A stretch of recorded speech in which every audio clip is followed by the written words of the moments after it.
My last question for you today is, if I'm a family looking at the GoodTrust website right now and thinking, wow, this is actually quite important, but what is the checklist?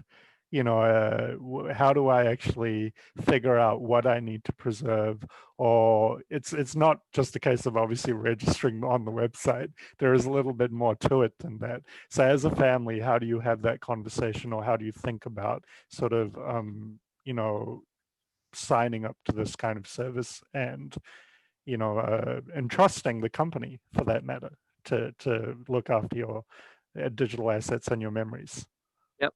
I think it's super simple, and the way we try to build it is that we within three minutes you're up and starting. So essentially you get an account. I would recommend someone to give access to their phone. So typically, if you can get into your partner's phone, if something happened to that partner, then you get access to the email, you get access to most of the apps that they have. So essentially just registering, I have this iPhone or Android phone, here's the PIN code, and then you share that with your partner or a family member.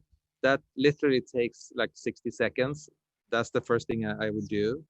And then I do think that probably there are certain financial accounts that you want to make sure that they know that you have these things. And then you figure, oh, I have all these great domain names for my businesses, or I have my photo album. So you find these kind of, I don't know, 5 sites that you want to make sure that don't get lost. And then you maybe have a few documents. Maybe you have a will, maybe you have a deed to the house or the apartment, some few things. And then the way you basically make sure that who's going to have it when, either right now or when you passed away. It literally takes 10 minutes, and then you kind of get this instant gratification where, okay, done. If something were to happen now, and then maybe you start the journey of creating a medical directive. So if you end up in a coma, what's going to happen then? Or you want to have a will, uh, or maybe do you want to have Stairways to Heaven being played with Guns N' Roses, or what is it that you want,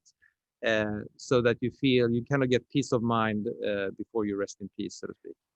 And I think the one thing I like about what you've done here is that all the information eventually is centralized in one place for people, families to easily access. And that actually can be very challenging. If you haven't got it organized, that's a very hard thing to do when someone passes on or something happens. So, I think the disaster proofing element of this business is really cool.